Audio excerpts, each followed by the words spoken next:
The Colonial Parkway murders began quietly, almost invisibly, along a stretch of Virginia road that wound between tidal marsh and forest. The first couple was found inside their car, parked near a scenic overlook where the river widened under an early autumn haze. Investigators noted how peaceful the scene appeared at first glance. Windows fogged, doors locked, headlights off. Yet inside, the stillness told a different story. The victims had been attacked with precision. Their lives ended in a place meant for quiet reflection. Over the next few years, more young couples vanished or were discovered in similar circumstances, each case echoing the last in unsettling detail. The pattern drew attention from local deputies, state police, and eventually the Federal Bureau of Investigation. The Colonial Parkway, once a postcard drive for tourists, became a corridor of fear. Patrol cars began to idle at pull-offs that had once been empty after dusk. The air carried the scent of salt water and pine, and the sound of distant engines seemed sharper in the dark. Residents locked their doors earlier. Parents warned their children to avoid the scenic route. The murders were not only brutal, but baffling. No clear motive, no theft, no consistent weapon. The killer or killers seemed to vanish into the same quiet woods that bordered the road. Each discovery deepened the unease, and by the late 1980s, the Colonial Parkway had become synonymous with unanswered violence. When the first bodies were found, the scene drew a small army of responders. Flashing lights painted the trees red and blue as troopers established a perimeter with reflective tape. The night air was damp, and the ground near the vehicle was slick with dew. Investigators moved carefully, marking tire impressions and footprints before the morning sun could distort them. The coroner's van arrived before dawn, its headlights cutting through the fog that rolled in from the river. Reporters gathered at a distance, their breath visible in the cold. Detectives photographed every angle: the car's position, the direction of drag marks, the condition of clothing and seatbelts. Radios crackled with updates as evidence technicians cataloged items into paper bags labeled with time and initials. Each piece was logged, sealed, and placed into a cooler for transport to the state lab in Richmond. The process was methodical, almost ritualistic, as if precision could impose order on chaos. Nearby, a ranger directed traffic away from the overlook, his flashlight beams sweeping across the asphalt. The smell of gasoline mixed with the scent of wet leaves. When daylight came, the full isolation of the site became clear. No houses, no witnesses, just the steady hum of insects and the distant call of gulls.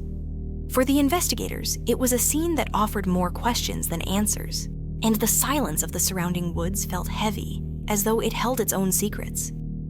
As the investigation expanded, the FBI joined local authorities to coordinate a task force.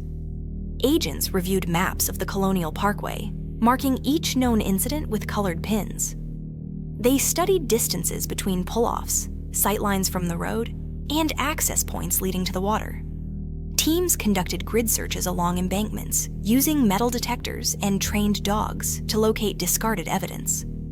Divers swept shallow coves where vehicles might have been pushed or items thrown. The Bureau's behavioral analysts examined the sequence of attacks, searching for psychological patterns. Someone comfortable approaching couples, confident in secluded settings, perhaps impersonating law enforcement. Interviews stretched late into the night in small police offices lit by buzzing fluorescent tubes. Families of the victims sat through hours of questioning, their grief tempered by a determination to help.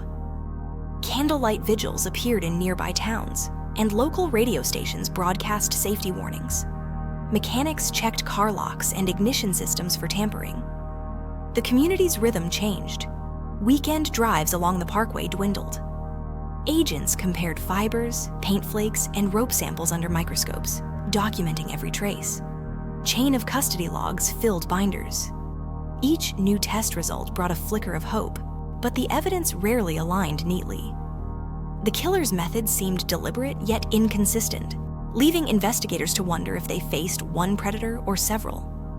Through it all, the Colonial Parkway remained deceptively beautiful, its calm surface concealing the depth of fear that had settled over Virginia's Tidewater region. Over time, theories multiplied. Some investigators believed the murderer might have posed as a police officer, using the authority of flashing lights to lure victims into compliance. Others suspected a connection to naval personnel stationed nearby, given the proximity of bases and the victims' ages. The FBI sifted through thousands of tips, from credible leads to wild conjecture. Composite sketches circulated, and unmarked sedans shadowed the Parkway at night, hoping to catch a glimpse of a suspect returning to familiar ground. Forensic technology of the 1980s limited what could be extracted from degraded samples, but analysts preserved everything: fibers sealed in envelopes, fingerprints lifted on acetate sheets, even soil scraped from tire treads. Years later, as DNA testing advanced, those same samples would be reopened, re-examined under new microscopes. Yet each round of testing led back to the same impasse: partial profiles, inconclusive matches, and no definitive suspect. The media's coverage oscillated between urgency and fatigue, each anniversary renewing public anxiety. Families pressed for transparency, attending press conferences where agents stood beside enlarged maps and timelines. The investigation's scope widened beyond Virginia, comparing the Colonial Parkway cases to other unsolved double homicides along the East Coast. Still, the evidence refused to converge. Theories about a serial offender persisted, but without confession or witness, the truth remained elusive. The case files grew thicker, their pages yellowing with time, while the Parkway itself continued to wind quietly through the landscape, unchanged except for the weight of memory it carried. Decades later, the Colonial Parkway murders remain one of America's most haunting unsolved series. The victims' families still gather near the water each year, placing flowers at overlooks once known for their views of the river. The FBI's Cold Case Unit maintains the evidence, now digitized and cross-referenced with national databases. Advances in genetic genealogy have renewed cautious optimism, though investigators temper expectations with experience. The Parkway has been repaved, its signage restored, but the shadow of those crimes lingers in local consciousness.